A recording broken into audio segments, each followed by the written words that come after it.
Praise the Lord. This is Evangelist Mia again coming to you. My last video was, I think, Friday. But it's Monday. Thank God we made it through the weekend. It is another glorious day. We all woke up. If you're watching this, I hope everyone had a marvelous weekend. I did. It was a wonderful weekend. I had a good time fellowshipping with my church family, and we're preparing for convocation, and it's just a wonderful time in the Lord. This week, I just want to encourage all of you to trust in the Lord, keep your faith in the Lord, and continue to be steadfast and unmovable. We know that the enemy is busy. He's on the attack. He's ramping up his attacks. He's doing whatever he can because his time is limited, right? So be mindful of the trick of the enemy. The enemy is going to come to you from the east, west, north, south. The enemy could be sitting right in your own home, right? Because we know that we don't wrestle against flesh and blood. We wrestle against the principles, the spirits, and what's in people, right? So it's not the flesh we're wrestling against. It's what's in people. So it could very well be somebody in your own home, somebody that you work with.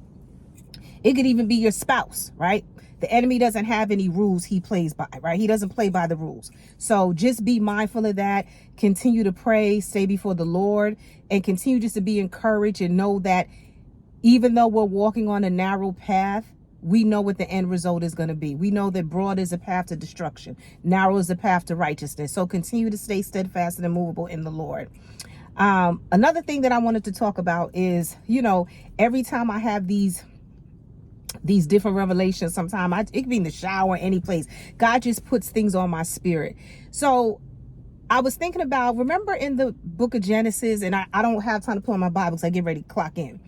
When Adam and Eve when God first found out that Adam and Eve was exposed, and he was like, who told you were naked, right? I'm just summarizing for time purposes. And Adam was like, oh, the woman that you gave me the fruit of the tree of knowledge that you told me not to eat from. And so they had sewn some fig leaves together, right, to cover themselves. So after God chastised them and gave them their punishment, whatever, he gave them animal skins, right, to cover themselves. So that verse hit me, right? Look how awesome our God is, that in spite of the wrongs and the mistakes that we do, he will still cover you with something better than what you tried to do. See, Adam and Eve tried to throw together fig leaves and something to cover themselves, but doing it themselves was not good enough. It didn't cover them fully, right? When you try to do things your own way, you don't do it with perfection. You don't do it in its totality.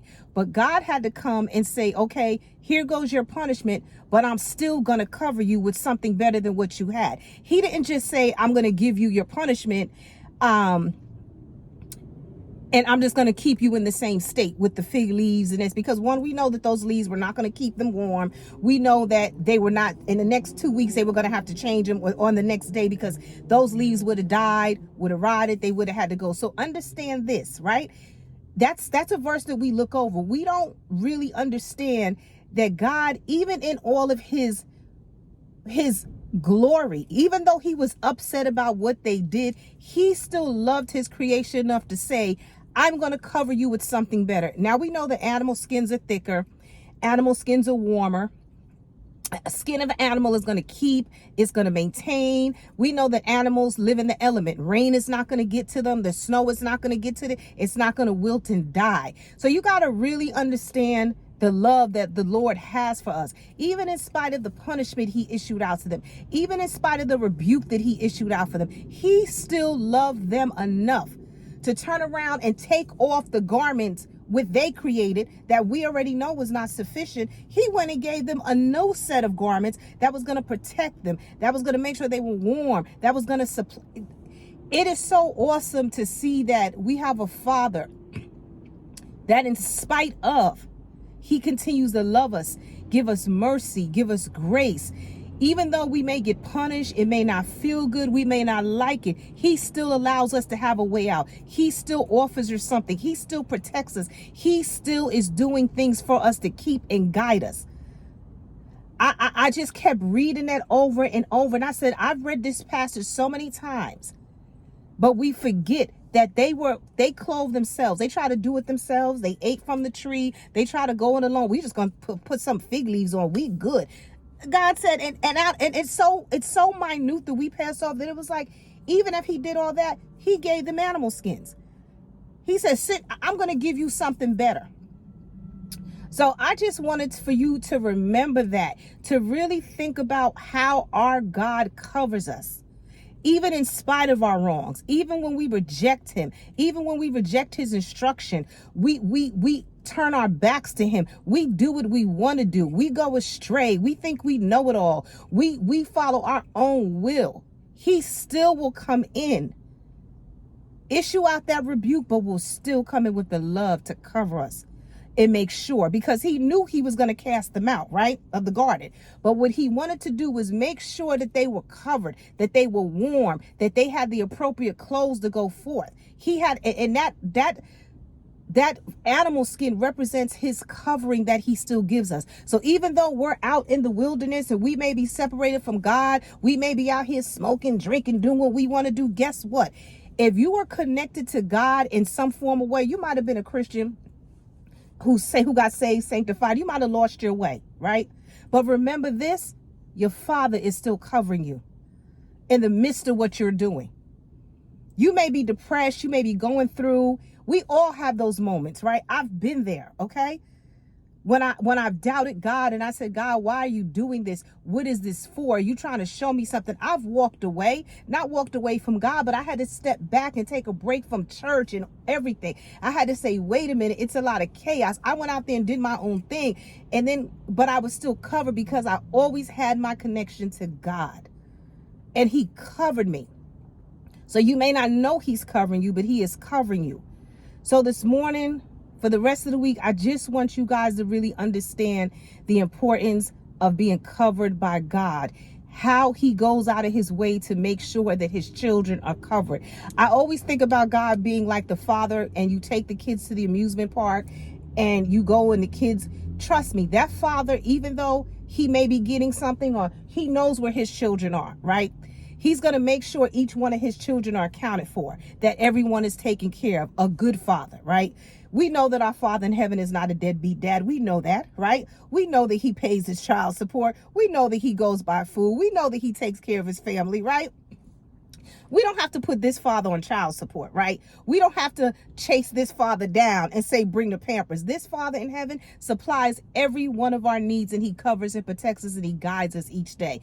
We just have to open our ears and open our eyes and open our heart to him to receive his goodness, receive and understand the things that he's doing for us, and be appreciative of it, and continue to serve and worship him in spirit and in truth. So I'm going to go. I just wanted to drop that down as I was reading and doing my Bible study. And, and I also want to tell you guys and implore you guys to stay underneath the word if you can. There's so much filth and trash on the radio and things that are coming across our eyes. The enemy is so worldly and is manipulating things on the world that you can't even watch. You could be watching a commercial. What happened? Somebody's kissing each other in the mouth for the same sex, right? It's so prevalent that you have to stay underneath the word. In your ears, you have to guard your ears and your eyes, okay? Because these are the portals and how the enemy gets into your body. Even people around you, you have to pray and guard conversations around you, because the enemy is, if you got to plug your ears, you have to put out the world. We're in the world, but we don't have to be of the world, okay? Remember that. Please put your gospel stations on. Even if you got to listen to a sermon, ride it in your car, listen to a sermon. If you hear somebody gossiping at work, put something in your ear with the scriptures being read. We have to reject the enemy at all costs. We cannot allow the enemy to continue to have his way and infiltrate and do what he wants to do. We have to start fighting back. The enemy is waging war. So what do? We got to wage war and go back in warfare, okay? This is not a game. We have to start being on the offensive and stop being on the defensive as Christians and people who love the Lord. So again, I'm going to go. I've not said it before. That's people in ministry. I'm going to go, and we're here before you more. But I love you with the love of the Lord. I continue to pray for you guys. Pray for me as I pray for you. I continuously pray. You know, if you're hurting, you want to get closer to Christ, seek out your local church. The church doors are open, or they should be, right? It's not too late, but time is drawing nigh and the enemy is coming, right? And he's here, right? Basically, but the end is coming eventually. So please get underneath a good teaching and authentic Bible-based church. Get saved, get delivered, get closer to Christ, because the time is coming where it's the world is not going to be as it is now. So I love you guys with the love of the Lord.